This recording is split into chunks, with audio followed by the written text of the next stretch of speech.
இஸ்லாம் என்ன சொல்லியிருக்குன்னா, ஒரு ஆண் பெண் உருவாக்குனேன், அதிலிருந்து தான் எல்லா மக்களும்.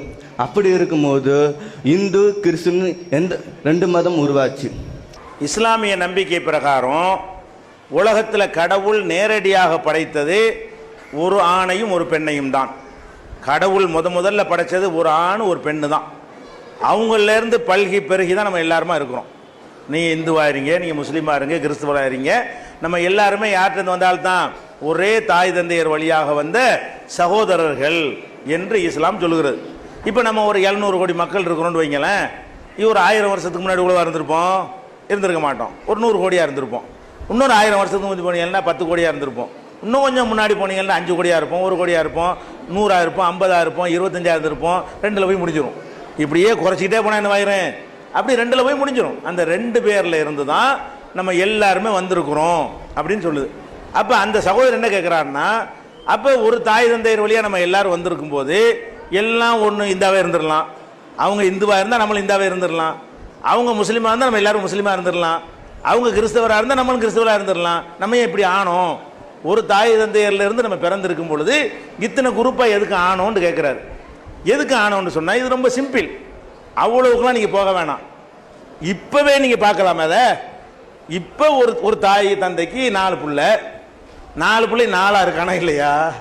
ஒரு தாய் தந்தைக்கு பிறந்த 4 பிள்ளையில ஒரு பையனுக்கு கிறிஸ்தவ மார்க்கம் பிடிச்சி கிறிஸ்தவனாக போயிடுறான், ஒரு பையனுக்கு முஸ்லீம் மார்க்கம் பிடிச்சி முஸ்லீமாக போயிடுறான், ஒரு பையனுக்கு கடவுளை இல்லைங்கிற மாதிரி அந்த மாதிரி அவன் போயிடுறான், ஒருத்தன் கோயிலில் போய் குருவாக இருக்கிறான்.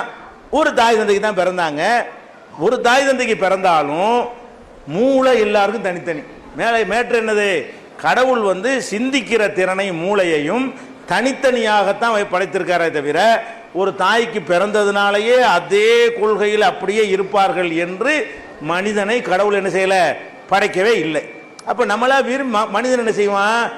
ஒரே தாய் தந்தைக்கு பிறந்திருக்கும் போது அந்த பிள்ளைகளில் 2 பேர் 2 விதமாக இருந்திருப்பான். இப்போ தாண்டு கிடையாது. அவருக்கு நேரடியாக பிறந்த பிள்ளை இருக்குமே, அதுலேயே 4 பேர் இப்படி போயிருப்பான், 4 பேர் அப்படி போயிருப்பான். அப்போ நம்ம நீங்கள் இப்பவும் பார்க்கலாம். ஒரு தாய் தந்தைக்கு பிறந்தவங்கள ஒருத்தன் ரொம்ப ஒழுக்கமானவனாக இருப்பான், ஒருத்தன் 1 நம்பர் தருதலையாக இருப்பான், அப்பன் பேரை கெடுக்கிறதுக்கு பிறந்திருப்பான். பார்க்குறமா இல்லையா? ஏன் ஒரு தாய் தந்தை தான் 2 பேரும் பிறந்தாங்க. இவனுக்கு ஆத்தா அம்மா ஒரே ஆள் தான், அவனுக்கு ஆத்தா அம்மா ஒரே ஆள் தான். இவன் குடிக்க மாட்டேங்கிறான், அவன் குடிக்கிறான். இவன் விசாரம் பண்ண மாட்டான், இவன் விசாரம் பண்ணுறான். இவன் படிக்கிறான், இவன் படிக்க மாட்டேங்கிறான். இவன் ஊர் சுற்றுறான், அவன் என்ன செய்யறான்? பொருளாதாரத்தை திரட்டுறான். இப்படியான 2 பிள்ளைங்க நீங்கள் பார்க்குறீங்களா இல்லையா? பார்க்குறீங்க. அதே மாதிரி அறிவுள்ள நீங்கள் பார்க்குறீங்க. ஒருத்தன் 100 மார்க்காக எடுப்பான், ஒரு தாய் தந்தைக்கு பிறந்தவன். இன்னொருத்தர் எல்லாத்துலேயும் கோழி மிட்டை வாங்கிட்டு வருவான். ஒரு பிள்ளை கோழி மிட்டை வாங்கிட்டு வர்றான், ஒரு பிள்ளை என்ன செய்யறான்? எல்லாத்துலேயும் மார்க் ரொம்ப வாங்கிட்டு வர்றான். ஏன்? அப்படித்தான் ஒரு தாய் தந்தைக்கு பிறந்தோமே தவிர அதே சிந்தனையை அப்படி வார்த்தெடுத்து கொண்டவர்களாக வாரிசுகள் இருப்பது கிடையாது. எனக்கு பிறந்த பிள்ளையே 4 வகையாக இருக்கும் பொழுது அவருக்கு பிறந்த பிள்ளை 4 வகையாக இருக்கும். அந்த 4 வகைக்கு பிறந்த 40 வகையாக இருக்கும். அந்த 40 வகைக்கு பிறந்த 4000 வகையாக இருக்கும். அந்த ஒரு காரணத்தினால தான் நம்ம என்ன செய்கிறோம்? அப்பப்போ என்னென்னலாம் வருதோ அதை சிந்திக்கிறோம். இது பிடிச்சா இதை எடுத்துக்கிறோம், அது பிடிச்சா அதை எடுத்துக்கிறோம், அது பிடிச்சா அதை எடுத்துக்கிறோம். இப்படியான ஒரு காரணத்தினால தான் என்ன செய்கிறது?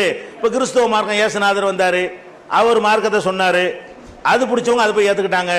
முகமது நபி ஒரு மார்க்கத்தை சொன்னாங்க, பிடிச்ச உடனே ஏற்றுக்கிறது. அப்படி பிடிச்சி ஏற்றுக்கிட்டமே தவிர பிறந்ததுனால என்ன செய்யாது? கொள்கை கோட்பாடு இப்படி மாறாமல் தலைமுறையாக வரும் என்பதற்கு உத்தரவாதம் கிடையாது. அதுதான் அடிப்படையான காரணம். சூஃபி